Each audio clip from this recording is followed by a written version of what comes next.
Bienvenue sur Top Invest, la chaîne des tops d'investissement. Ici, on parle essentiellement d'entreprises de qualité. Avons-nous une opportunité d'investissement sur American Home for Rent? C'est la question à laquelle on va essayer de répondre en se basant sur les états financiers de la compagnie. Je rappelle que ceci représente uniquement mon point de vue et non un conseil d'investissement. Et comme d'habitude, je me réserve le droit de me tromper. C'est un Single Family Residential Rate, le genre de rate qui va avoir tendance à bien se comporter en général, mais ça ne veut pas dire que en particulièrement celle-ci va avoir tendance à bien se comporter, ok?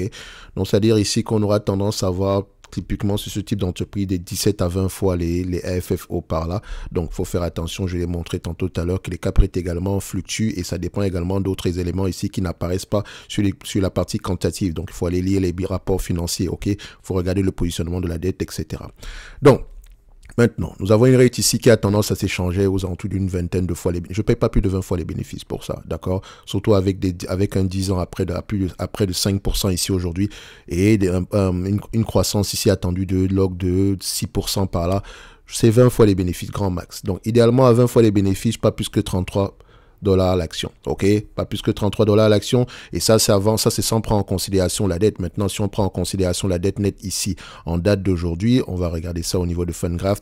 Donc 33 $ moins combien ici, tac tac, on a à peu près au niveau de la dette nette 33 moins 11, donc on a à peu près aux alentours de 22 $ par là. Idéalement, on aimerait la choper aux alentours de 22 $, ce qui correspond ici à peu près 22 $, combien de fois un rendement potentiel de combien par rapport à ce prix là, aux alentours ici de voilà 7-8% par là. Vous savez qu'on recherche vraiment le 8%, donc si on cherche 8% ici par rapport à ce qu'on devrait payer sur les 5 prochaines années, enfin pas les 5 prochaines années, par rapport aux bénéfices nets attendus en 2025, vu que ce sont des entités assez prévisibles, on aimerait l'avoir aux alentours de 20 $. Donc une vingtaine de dollars par là, ça pourrait être assez intéressant.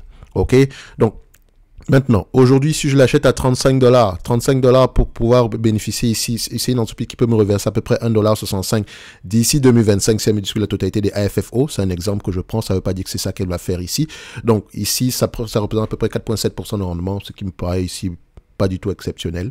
Ok, donc je dirais qu'à la limite, c'est une compagnie au prix actuel, on est légèrement, enfin, je pense qu'on est limite, elle est pricée comme si elle n'avait pas de dette, elle est pricée comme si elle allait continuer à croître,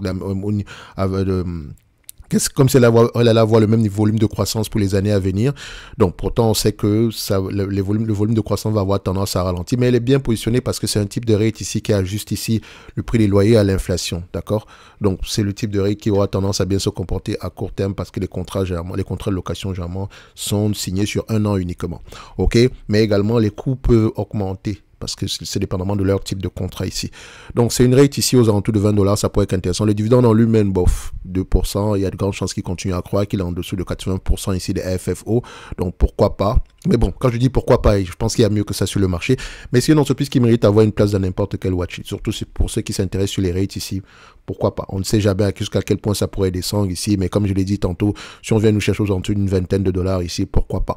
Ok, ceci n'est que mon point de vue, non un conseil d'investissement. Comme d'habitude, je me réserve le droit de me tromper. En lien dans la description de la vidéo ici, vous avez la top newsletter où on a partagé généralement ici une analyse sectorielle ici sur les rates, d'accord? On va se donner rendez-vous sur la prochaine vidéo et d'ici là, portez-vous bien. Merci.